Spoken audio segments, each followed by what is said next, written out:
वेळ झाली आहे वचनाची आणि काही सूचना असतील तर मी सिस्टर अर्चना यांना पुढे बोलवतो. ते आपल्याला सूचना देतील आणि त्याच्या पुढे आपल्याला वचनामध्ये घेऊन जातील. आपण यावेळेस वचनात जाऊ. वचनासाठी पण मी एक छोटीशी प्रार्थना करते. स्वर्गीय पिता, तुझ्या पवित्र वचनाचा माननास आम्हाला तू दे प्रिय परमेश्वर देवा. तुझ्या पवित्र आत्म्याचं सामर्थ्य मला तू पुरव प्रभू. आणि प्रभू माझ्या मुखाद्वारे प्रिय परमेश्वर देवा तुझं वचन निघावं प्रभू. तू जे बोलू इच्छितोस प्रभू ते निघावंस तू हो दे प्रिय परमेश्वर देवा. तुझी वृद्धी हो दे आणि माझा रास हो दे प्रभू. धन्यवाद तुझ्या नावात देते, तुझी स्तुती करते प्रभू. येशू ख्रिस्ताच्या पवित्र प्रार्थना मागते म्हणतो ऐकते त्या. आमेन. हालेलुया. Praise the Lord. परमेश्वराच्या नावाला धन्यवाद असो. आणि जरी आज आपण थोडके आहोत पण 7च्या कमी आजपर्यंत आपण कधीही नव्हतो. आणि खरोखर 7 हा पूर्णतेचा आकडा आहे आणि परमेश्वराने आपल्याला पूर्ण ठेवलेला आहे. आणि 7 ते 11 ते 12 आपण असतो. आणि मी खरोखर आम्ही प्रार्थना करतो की त्या 12चे लवकर 1200 आणि 1200चे 12,000 होणार आहेत. आणि आपल्या मधूनच असे सेवक परमेश्वर तयार करणारे येणाऱ्या दिवसामध्ये त्याबद्दल परमेश्वराच्या नावाला धन्यवाद देऊ. जसं मी म्हटलं की इथून केलेल्या घोषणा आणि प्रार्थना परमेश्वर ऐकतो. त्याचंच उत्तर आहे की आज बॉबी हॅज व्हॉलंटिअर्ड ना, त्यांनी इच्छा दर्शवली की तो येणार आहे आणि आपल्याला वर्शिप मध्ये मार्गदर्शन करणार आहे. आणि खरोखर परमेश्वराच्या नावाला आपण त्याच्यासाठी धन्यवाद देऊ. आजचा आपला मननाचा विषय आहे आणि जे वचन आपण वाचलं स्तोत्र संहिता 138 आणि 2 ना. आपला आजचा विषय आहे rhema the spoken word. Spoken word उच्चारलेला शब्द. हे बायबल आहे, पवित्र शास्त्र आहे, सामर्थ्यशाली आहे. आणि ह्याच्यात लिहिलेले जे शब्द आहेत, जे वचन आहे त्याला म्हटलेलं आहे लोगोस, रिटन वर्ड.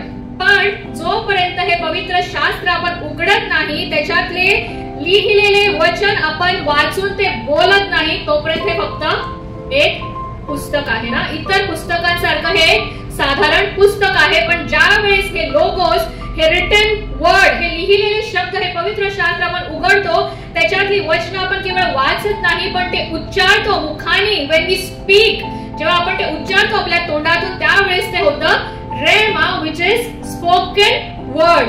काही स्तोत्र आणि काही वचन आपल्याला तोंडपाठ असतात ना, पोपटासारखे. स्तोत्र संहिता 1, 23, 121 ना, योहान 3:16, हे सगळे आपल्याला तोंडपाठ आहेत ना, बाय हार्ट आहे. तर ते वचन जोपर्यंत याच्यात फक्त लिहिलेले आहेत ते इट इज लोगोस. पण ज्यावेळेस आपण ते बोलतो मुखातून त्यावेळेस ते रेहमा होतात. It becomes a spoken word. आपण एक वचन वाचू यावेळेस आणि पटकन be ready with your Bible. आणि पवित्र शास्त्र तुम्हाला घेऊन यायचं आहे. तुमच्या बायबल मध्ये बरोबर तुम्ही तयार राहा. इब्री लोकासपत्र ह्याचं 4 अध्याय आणि 12वं वचन. देवाचे वचन सजीव, सक्रिय, कोणत्याही दुधारी तलवारीपेक्षा तीक्ष्ण असून जीव व आत्मा, सांधे व मज्जा यांना भेदून आरपार जाणारे आणि मनातील विचार आणि हेतू यांचे परीक्षक असे आहे. देवाचे वचन कसं आहे? सजीव आणि सक्रिय आहे ना. NKJV, new king James version मध्ये म्हटलेलं आहे living and powerful. American standard Bible मध्ये लिहिलेलं आहे लिव्हिंग अँड ऍक्टिव्ह. पण मला एम्प्लिफाईड बायबलचं वर्जन सर्वात आवडलं. इथे लिहिलेलं आहे for the word of God is living, active and full of power. देवाचं वचन कसं आहे? जिवंत आहे, सक्रिय आहे आणि सामर्थ्याने भरलेलं आहे. पण ते सामर्थ्य कधी प्रगट होतं देवाच्या वचनाचं? तोपर्यंत लिहिलेलं आहे तोपर्यंत त्याचं जे सामर्थ्य प्रगट नाही हो. ज्यावेळेस ते आपण उघडतो आणि ते उच्चारतो त्यावेळेस ते काय होतं? सजीव, सक्रिय आणि सामर्थ्यशाली होतं. येशू ख्रिस्ताने देखील काय केलं? इन्स्ट्रक्शन्स दिले ना, कमांड दिली, आज्ञा दिली. जसं काही आठवड्यापूर्वी आपण सिस्टर राणी बर्फे नंदिता सिस्टर कडून ज्यावेळेस वचन ऐकलं ना, त्यांनी त्या दुखणाईकाला 38 वर्षाच्या दुखणाईकाला काय केलं? इशाराने आब्राकाडाब्रा करून किंवा असं काय मॅजिक विजिक करून किंवा ऍक्शन करून सांगितलं का?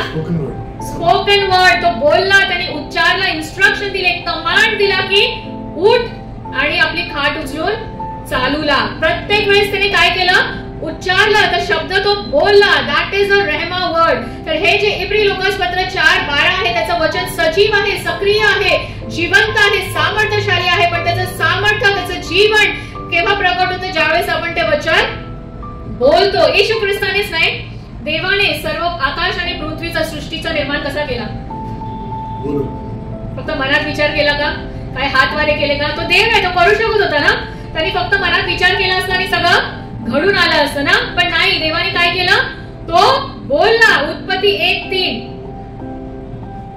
तो काहीतरी हातवारे करून, ऍक्शन करून, जसं काहीतरी अशी छडी फिरून आपण बघतो ना, ते जादूगार असतात ना. पण त्यांनी काय उत्पत्ती 1:3 लवकर. And God said, let there be light.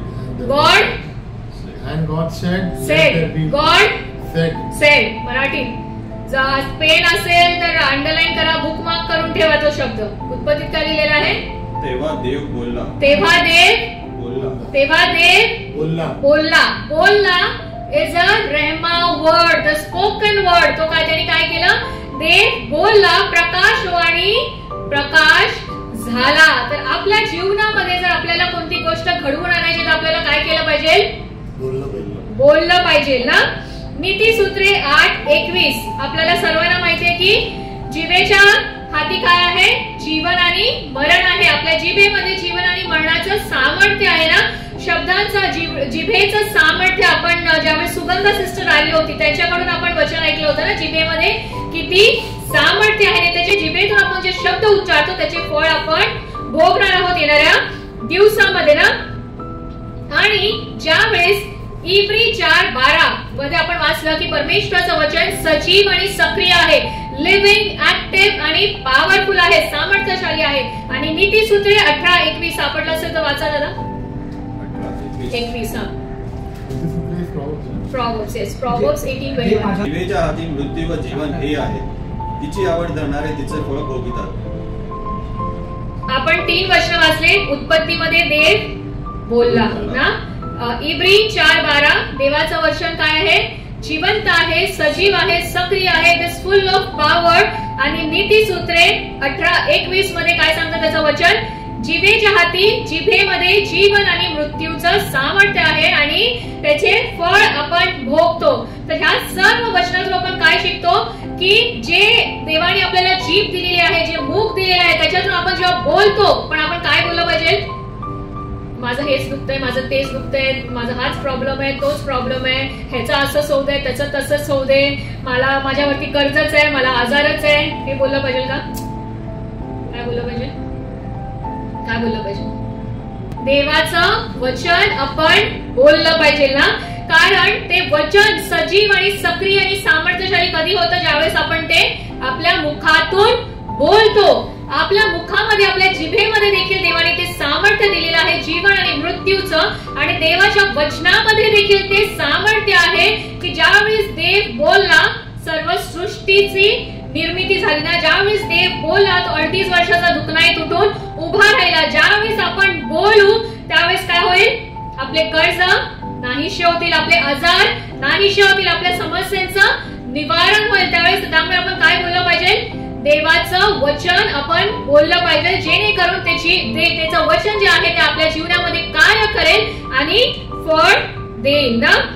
आपण कल्पना नाही करू शकत ज्यावेळेस हे सगळे वचन आपण एकत्रित करून आपल्या मुखाद्वारे ज्यावेळेस आपण देवाचं वचन बोलायला चालू करू तर किती मोठा धमाका आपल्या जीवनामध्ये होईल ना. कारण जिभेच्या हाती जीवन आणि मृत्यू आहे, जिभेमध्ये सामर्थ्य आहे, आपल्या सर्वांना माहिती आहे.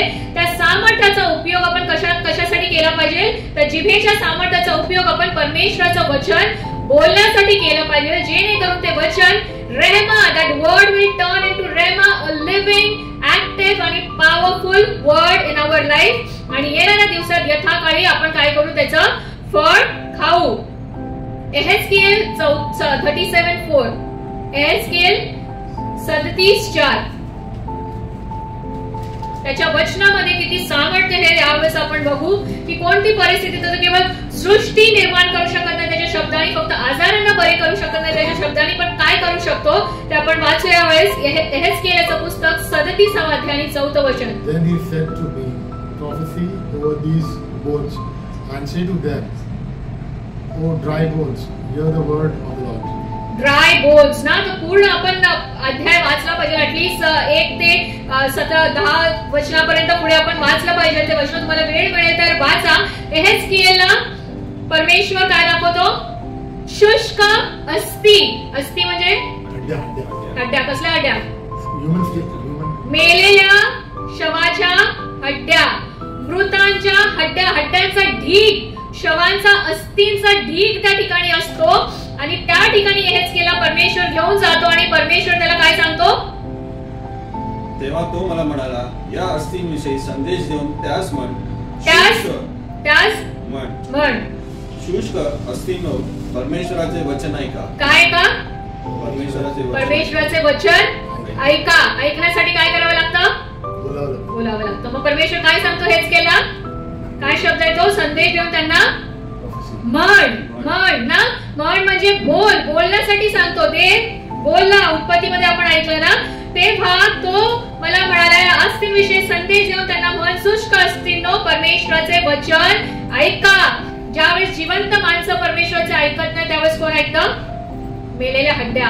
शुष्क अस्ती ना धोंडे ओरडतील असं म्हटलेलं आहे देवाचं वचन सांगताना. आणि काय झालं? ते हाडांनी, त्या शुष्क अस्त्यांनी परमेश्वराचं वचन ऐकलं. त्यांच्यावरती मांस आला, त्याच्यात श्वास आले आणि ते सैन्य म्हणून त्या ठिकाणी उभं राहिलं. तुम्हाला ज्यावेळेस वेळ मिळेल घरी जाऊन ते हेजकेलचं पुस्तक आणि 37वा अध्याय तुम्ही जरूर त्या ठिकाणी वाचा ना.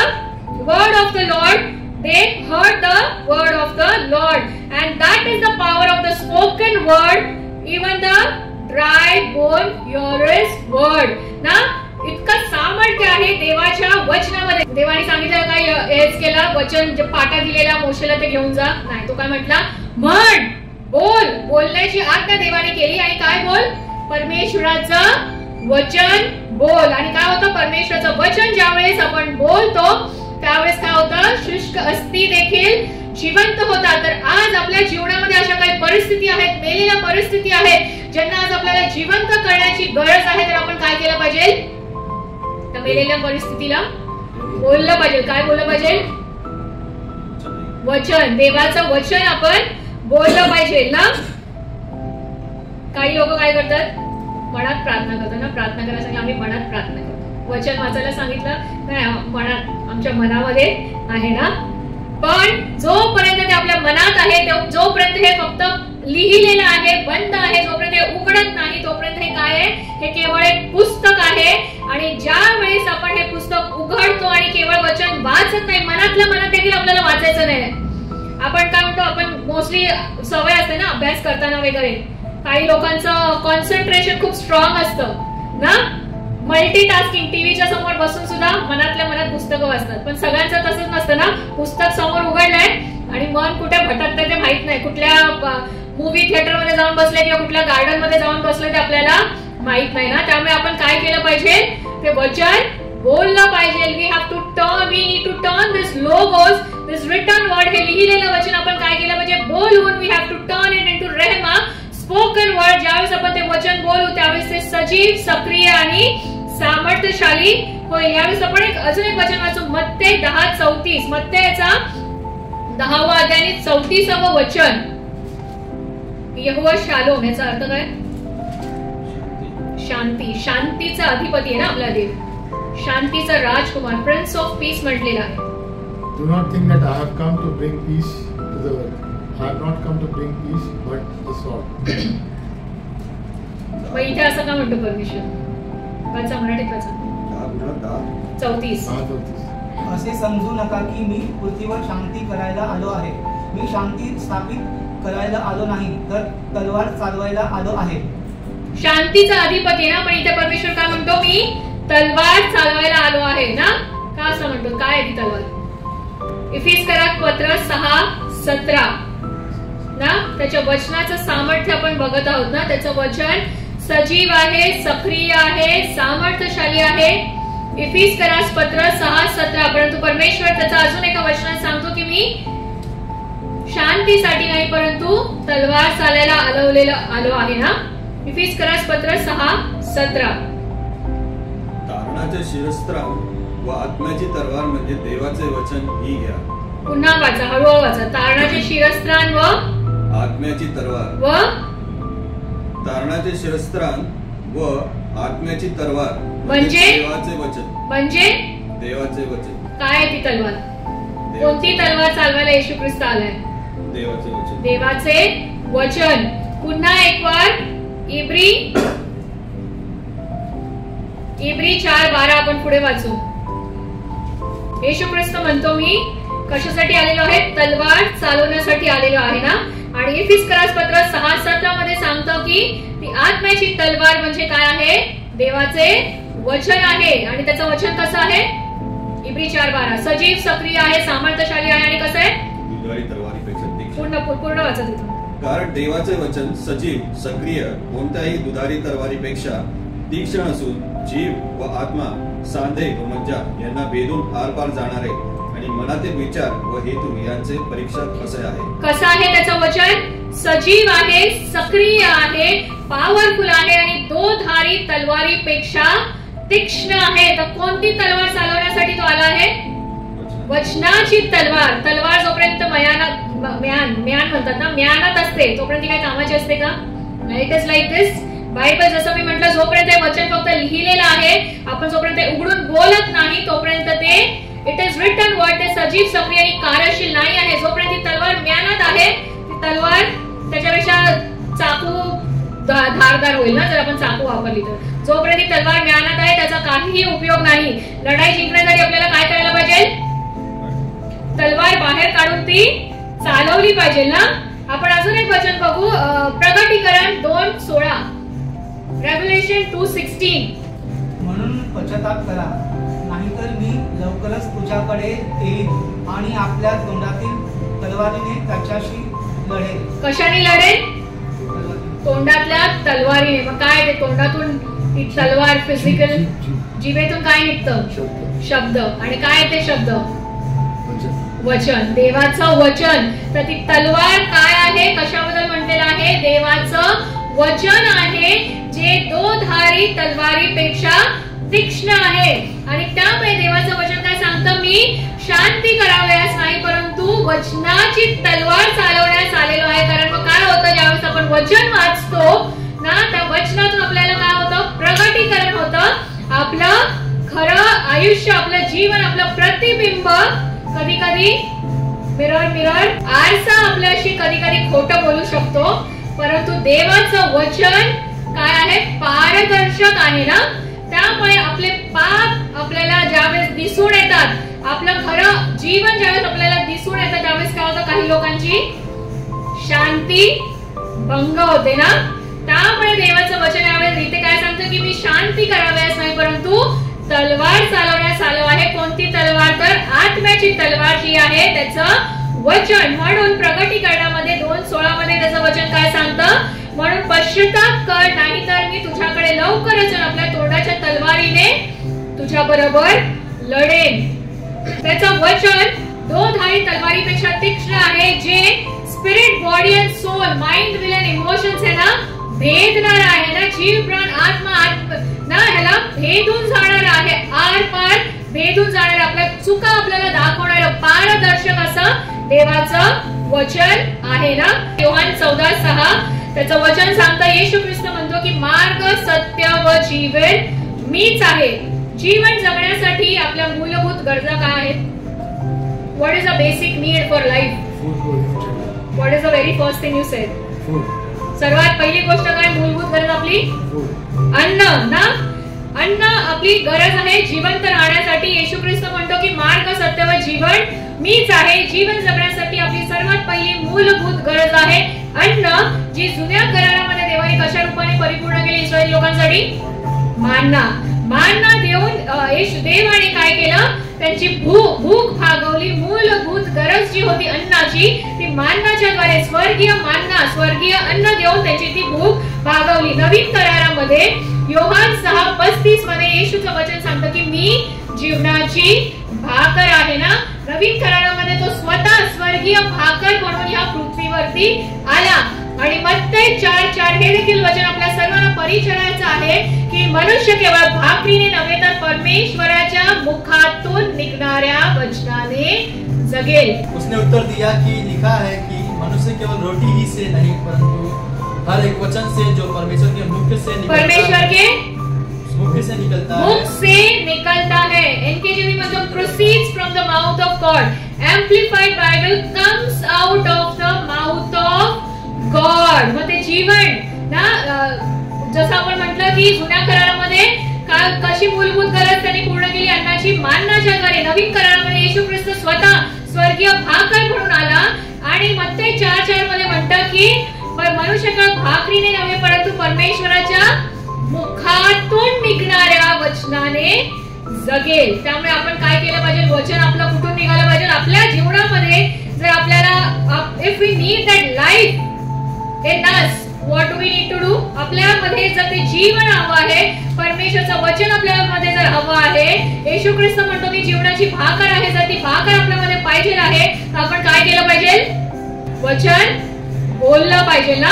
त्याच्या मुखातून निघणाऱ्या प्रत्येक वचनाने तो जगेल असं म्हटलेलं आहे. योहान 1:1 देखील आपल्याला माहितीये की प्रारंभी शब्द होता, शब्द देहासह होता आणि शब्द देव होता. Jesus himself was that word. आणि आज ते वचन आपल्याकडे पवित्र शास्त्राच्या रूपामध्ये आहे ना. येशू ख्रिस्त जो देवाचा शब्द होता, ज्या शब्दाच्या द्वारे त्यांनी या सृष्टीचा निर्माण केला, ते वचन आज पवित्र शास्त्राच्या रूपामध्ये आपल्याकडे आहे. येशू ख्रिस्त हा स्वतः सजीव, सक्रिय आणि सामर्थ्यशाली आहे आणि ते वचन आपल्या जीवनामध्ये we have to turn it into rhema word, spoken word. त्यामुळे आपण काय केलं पाहिजे? त्याचं वचन आपल्या मुखातून बोललं पाहिजे. येशू ख्रिस्ताने हाऊ डिड जीसस रिब्यूक सेटन? 40 दिवसाचे उपास चालू आहेत ना. उपास काळामध्ये उपास संपता काय होतं? सैतान परीक्षा घ्यायला येशू ख्रिस्ताची रानामध्ये जातो ना. येशू ख्रिस्त कसा हुसकावून लावतो त्याला? जा निघून जा माझ्याकडून म्हणतो का? वचन काय करतो तो? वचन क्लेम करतो, त्याच्या मुखातून बोलतो की हे असं लिहिलं आहे. सैतान काय म्हणतो? की या धोंडांची भाकर कर ना. पण येशू ख्रिस्त काय म्हणतो? मनुष्य केवळ भाकरीने नाही परंतु परमेश्वराच्या मुखातून निघणाऱ्या प्रत्येक वचनाने जगेल. That is a rhema word which is a spoken word. त्याचं वचन ज्यावेळेस आपण बोलतो तर ते निष्क्रिय, निकामी, कधीच पळत येत नाही. यशाया 55:10-11, आयझाया 55:10-11. Goes out from my mouth, it shall not return to me empty. मराठीत 11 वचन वाचा. But it shall accomplish that which I purpose. 11 वाचा. त्याप्रमाणे माझ्या मुखातून निघणारे वचन होईल. ते माझी इच्छा पूर्ण केल्या वाचून व ज्या कार्याकरिता मी ते पाठविले ते केल्या वाचून मजकडे विफल होऊन परत येणार नाही. तर आपण बघितलं की आपल्या जिभेमध्ये किती सामर्थ्य आहे, देवाच्या वचनामध्ये किती सामर्थ्य आहे. आणि त्याचं वचन आपल्याला सांगतं यशाया 55:11 मध्ये की माझ्या मुखातून निघणारे वचन, ते जे त्यांनी जे कार्यासाठी ते पाठवलं आहे ते कार्य केल्याशिवाय विफळ माझ्याकडे परत येणार नाही. आपल्याला ते वचन माहिती ना. Faith comes by hearing what? Word of God. Hearing the word of God. सगळ्यांना माहितीये ना. विश्वास ऐकण्याने येतो. काय ऐकण्याने येतो? देवाचं वचन. पण to hear somebody needs to speak. ऐकण्यासाठी कोणीतरी बोलणं गरजेचं आहे ना. That spoken word is rhema word. मी जॉयस मेयरची खूप मोठी फॅन फॉलोअर होती काही वर्षापूर्वी आणि आताही. आणि सुरुवातीला मी अगदी ज्यावेळेस एकदम निराशेच्या काळातून जात होती, मला त्यावेळेस वाचनाची अजिबात आवड नव्हती. परंतु सर्वात पहिलं पुस्तक जर मी कोणतं वाचलं असेल तर ते पवित्र शास्त्र आहे. आणि त्याच्यानंतर दुसरं पुस्तक जे मी वाचलं ते आहे battle field of the mind, मनाची युद्धभूमी. जॉयस मेयरचं जे पुस्तक आहे, ज्यावेळेस त्या भारतामध्ये आल्या होत्या त्यावेळेस मी ते पुस्तक घेतलं आणि ते पहिलं पुस्तक आहे जे मी पूर्ण वाचलं आणि ते मी 2दा वाचलं. आणि त्यावेळेस मी छोटे छोटे तिचे पुस्तकं वाचत होती, कारण मी खूप निराशेच्या काळातून जात होती आणि मला पुस्तकाची एवढी वाचनाची आवड नव्हती. तर तिचे काहीतरी पॉझिटिव्ह छोटे छोटे बुकलेट्स यायचे ते मी वाचायची. आणि त्यावेळेस इतकं वायफाय आणि युट्यूब आणि रील्स आणि हे सगळं नव्हतं ना.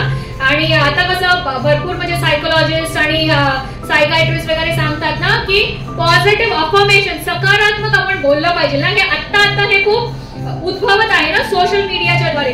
पण त्या काळी म्हणजे अगदी 10-12 वर्षापूर्वी जॉयस मेयर तिच्या पुस्तकातून सतत सांगायची की तुम्ही देवाचं वचन काय केलं पाहिजे? बोलत राहायला पाहिजे. ते कधीच आपण जे वचन आज वाचले ना की बोलल्याशिवाय त्याचं वचन सजीव आणि सक्रिय होत नाही, ते निष्क्रिय परत येत नाही. तर तुम्ही सतत काय केलं पाहिजे? त्याचं वचन बोलत राहिलं पाहिजे. आणि तेव्हापासून मी ती सवय घातली देवाचं वचन बोलण्याची. मनातल्या मनात नाही, तोंडाने जोरात बोलण्याची. सकाळी आपण पहिल्यांदा डोळे उघडले की आपल्याला काय लागतं? काय बघतो? चहाच्या आधी पण बेडवर असतानाच मोबाईल ना. टाइम बघायला लागतो. मग टाइम राहिला बाजूला, मग दुनियावरचे नोटिफिकेशन असतात ना, इंस्टाग्राम, फेसबुक, व्हॉट्सअप. आणि तो मोबाईल आपण घेतला कशासाठी? आता वेळ बघायला. तो वेळ राहिला बाजूला, तो गेला वेळ बोंबलत ह्या सगळ्या गोष्टींच्या मागे. पण आपल्या दिवसाची सुरुवात आपण कशाने केली पाहिजे? देवाच्या वचनाने केली पाहिजे. आणि मी ती सवय काही वर्षापूर्वी लावली. जॉयस मॅचे पुस्तक वाचून आणि डोळे उघडल्या आपलं एक माइंड असतं आणि एक सबकॉन्शियस माइंड असतं ना. सबकॉन्शियस माइंड मध्ये आपण जे पेरतो ते साठवून ठेवतो. जे आपण बोलतो तेच त्याच प्रकारे ते ऍक्टिव्ह होतं. आणि ते सर्वात जास्त ऍक्टिव्ह ज्यावेळेस आपण गाढ झोपेला जाण्यामध्ये असतो किंवा सकाळी ज्यावेळेस पूर्णपणे ते आपलं बुद्धी ज्यावेळेस पूर्णपणे उठलेले नसतं, अर्ध्या झोपेत असतं, त्यावेळेस पण ज्यावेळेस आपण बोलतो दॅट टाइम आपलं जे सबकॉन्शियस माइंड असतं ना ते ऍक्टिव्ह असतं आणि ते आपण जे काही बोलतो ते ग्रास्प करतं, ग्रहण करतं. आणि मी ती सवय लावली बेडवरून पाय खाली ठेवायच्या आधी I claim this words मी जोरात ही वचन बोलते. I can do all things to Christ who strengthens me. परमेश्वर मला जे सामर्थ्य देतो त्याच्याद्वारे मी सर्व काही करू शकते. I am head and not a tail. देवाने मला पूंछ नाही तर मस्तक केलेलं आहे. I am above and not beneath. देवाने मला खाली नाही परंतु उंच केलेलं आहे. Jesus that is in me is greater than the devil that is in the world. येशू ख्रिस्त जो माझ्यामध्ये आहे तो दुनियेमध्ये जो सैतान आहे त्याच्यापेक्षा सामर्थ्यशाली आहे. अजून आपल्याला काही वचन जे आपण तोंडपाठ करू शकतो. हे वचन मी काही वर्षापासून दररोज सकाळी उठल्यावरती बोलते. आणि कधी मला असं वाटायचं की मी उगाच बोलते, हे वचनाच्या द्वारे तर काही होत नाही ना. पण देवाचं वचन सांगतं की त्याचं वचन ज्यावेळेस आपण बोलतो त्यावेळेस ते सजीव, सक्रिय आणि सामर्थ्यशाली होतं आणि ते निष्फळ कधीच परत येत नाही. आणि कालांतराने इव्हेंच्युअली मी ते वचन माझ्या जीवनामध्ये कार्य करताना पाहिले आहे आणि हे जिवंत उदाहरण आहे. आज कुणाचीही साथ नसताना मी स्वतःचं घर घेऊ शकली. I can do all things to Christ who strengthens me. ते सामर्थ्य मला कोण देतं ना. काही लोक आपली मनं दुखवतात, आपल्याला क्षमा करण्याची त्यांना इच्छा होत नाही, तेवढं सामर्थ्य आपल्यामध्ये नसतं त्यांना क्षमा करण्याचं. पण देव येशू ख्रिस्त मला जे सामर्थ्य देतो त्याच्याद्वारे मी सर्व गोष्टी करू शकतो. आज मी माझ्या सामर्थ्याने इथे उभं राहून वचन देऊ शकत होती का? अजिबात देऊ शकत नव्हती. पण हे मी कशामुळे करत आहे? ते वचन जे मी रोज सकाळी बोलत होती ते कार्यशील होत आहे. देवाचं वचन कधीच निष्क्रिय, निष्फळ परत येत नाही. नीतिसूत्रे 13:2 शेवटची काही आपण वचन वाचू आणि मग आपण प्रभूच्या गीतात जाणार आहोत. नीतिसूत्रे 13:2 चांगल्या माणसांना चांगले बोलण्याबद्दल फळ मिळते. फळ दुष्ट माणसांना नेहमी चुकाव करायला असतात. दुसरं वर्जन मराठीत पण हे पण थोडंसं वेगळं वर्जन आहे. From the fruits of his mouth a man eats. From the fruit of his mouth.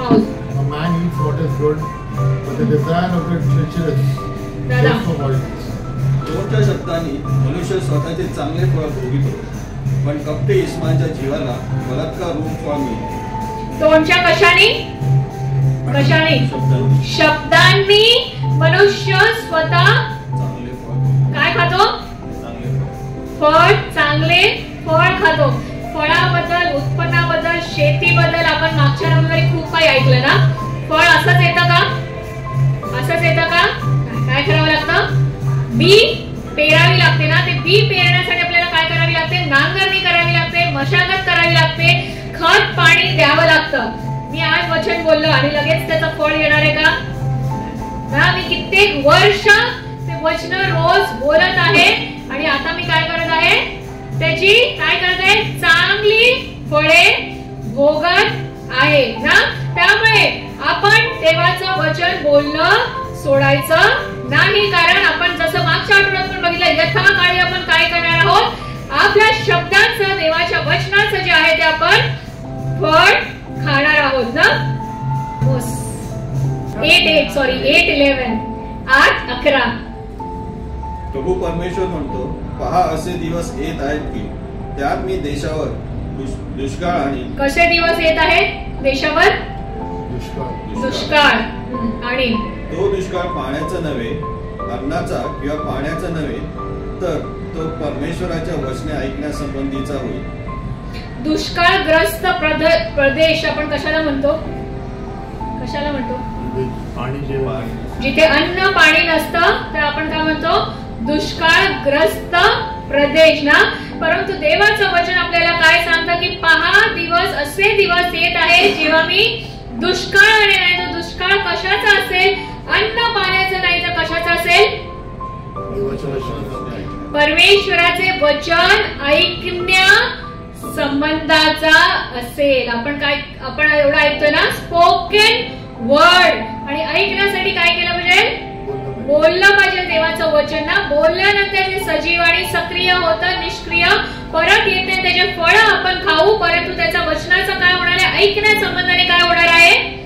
दुष्काळ पडणार आहे ना. ज्यावेळी दुष्काळ येणार असतो तेव्हा आपण काय केलं पाहिजे?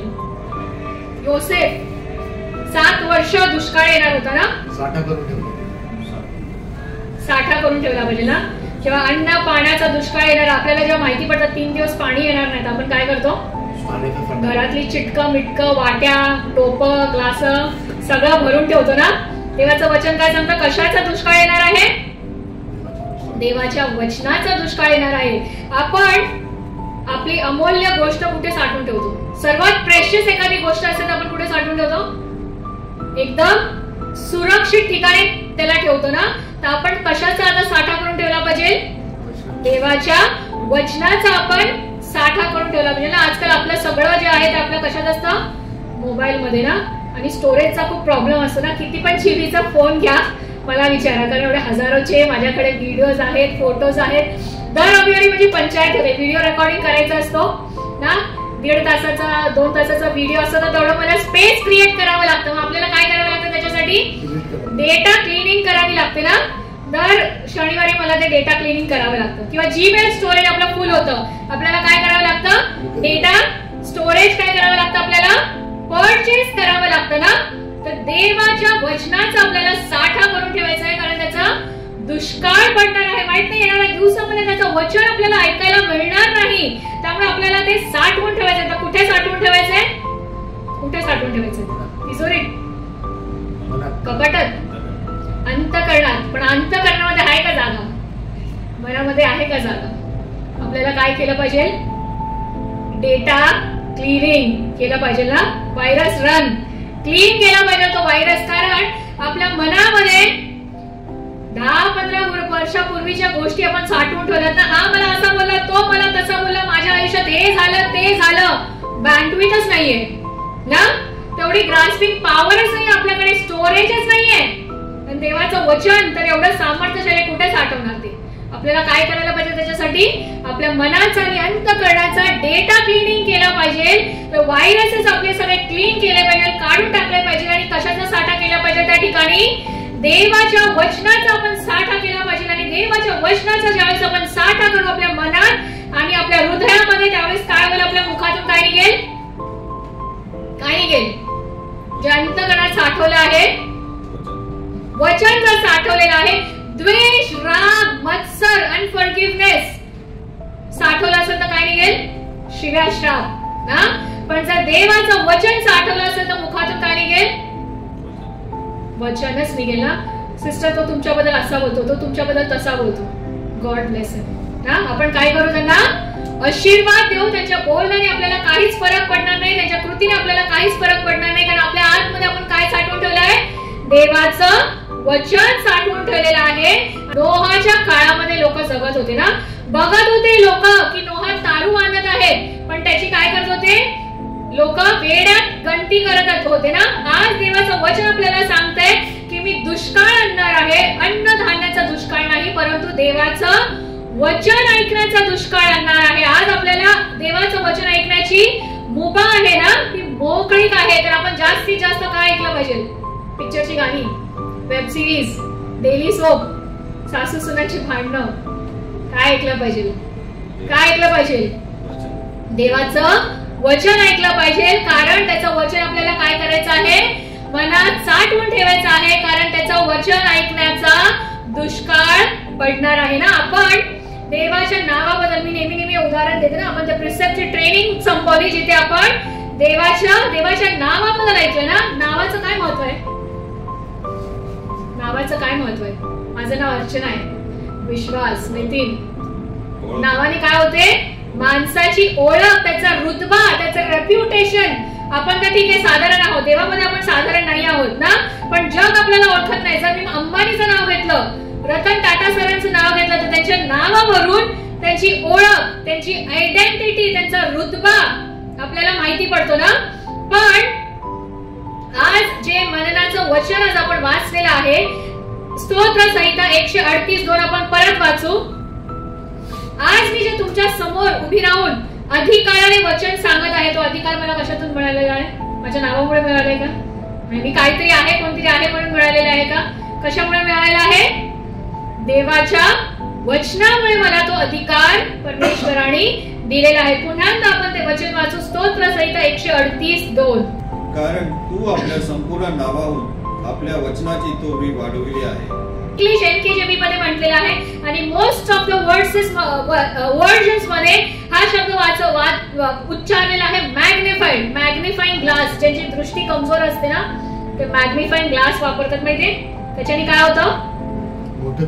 छोटं अक्षर पण मोठं दिसतं. तर NKJV मध्ये असं म्हटलेलं आहे, you have magnified your word about all your name. तुझ्या सर्व नावांपेक्षा त्यांनी सर्वात जास्त महत्व, इम्पॉर्टन्स कशाला दिलेलं आहे? त्याच्या वचनाला दिलेलं आहे. आणि हे वचन जे आहे, ज्यावेळेस आपण बोलतो त्यावेळेस ते सजीव, सक्रिय आणि सामर्थ्यशाली होतं ना. So this is a rhema word. ज्यावेळेस आपण हे बोलतो, त्या जे स्पोकन वर्ड आहे ते सामर्थ्यशाली आहे. आणि ज्या वचनाला त्यांनी आपल्या नावापेक्षा थोर केलेला आहे, मॅग्निफाय केलेला आहे, ते वचन काय आहे? तर येशू ख्रिस्त स्वतः आहे ना. योहान 1:1 मध्ये आपण वाचलं ना, आपल्याला माहिती आहे ते वचन की देह, शब्द देह झाला ना. Word became flesh. Who is that flesh? कोण आहे ते देह?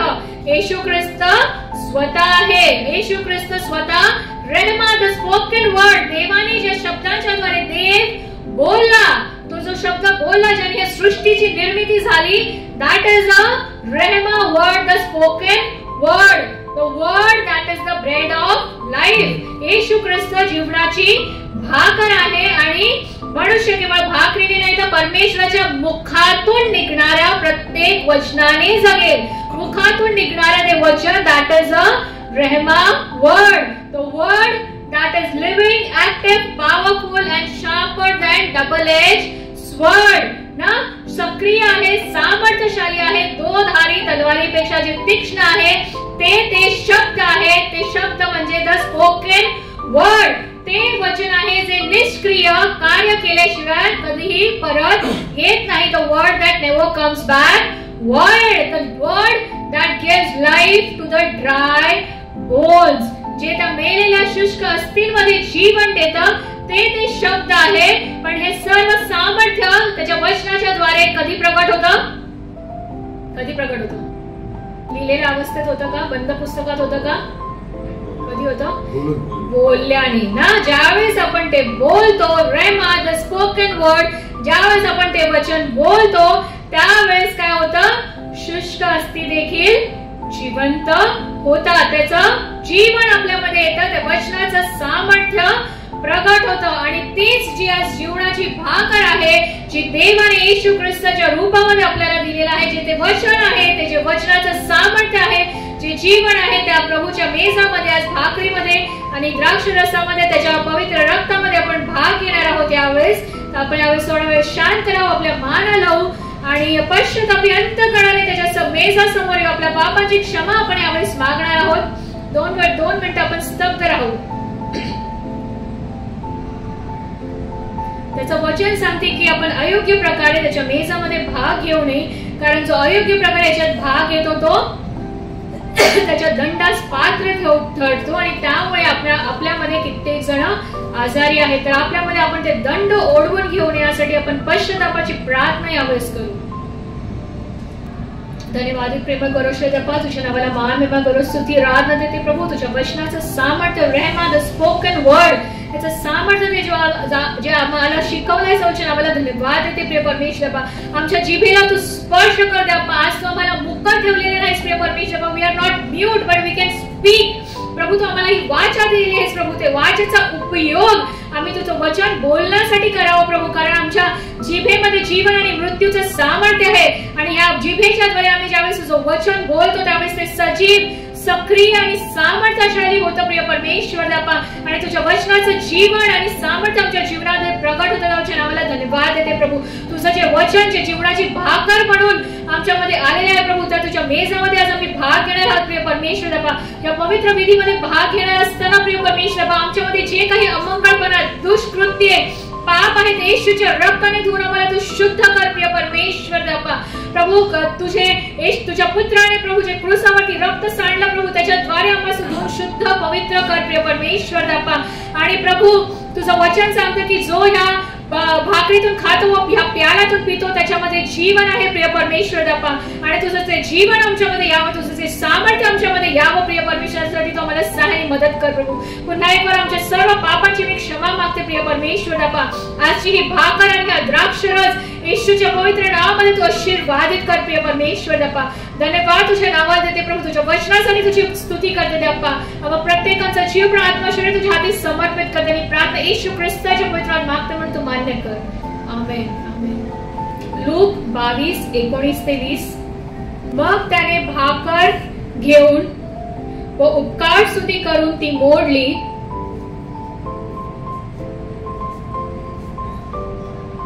आणि त्यांना ती देऊन म्हटले, हे माझे शरीर आहे, ते तुमच्यासाठी दिले जात आहे, माझ्या स्मरणार्थ हे करा.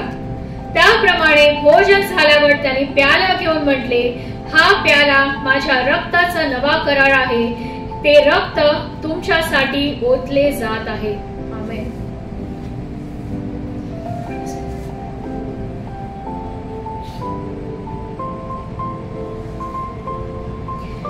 तेरा वचन रोटी मेरी, तेरा वचन पानी मेरा, तेरा वचन रोटी मेरी, तेरा वचन पानी मेरा, खाकर मैं भूखा न रहूं, पीकर मैं प्यासा न रहूं, मेरे यीशु यीशु, मेरे यीशु यीशु, मेरे यीशु यीशु, मेरे यीशु यीशु.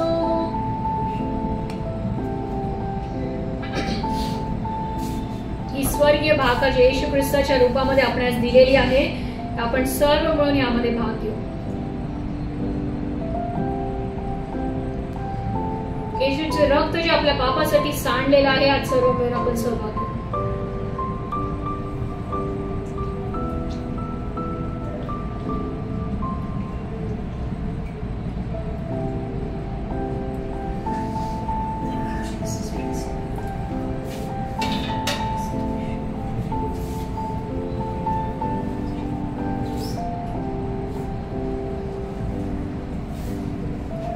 पुढील वेळ मी नितीन दादांच्या हाती देते. धन्यवाद करतो सिस्टर अर्चना यांचे. सुंदरशा वचनाद्वारे त्यांनी आपल्याला मार्गदर्शन केलं. खरोखर छान वचनाद्वारे त्यांनी आम्हाला मार्गदर्शन केलेलं आहे.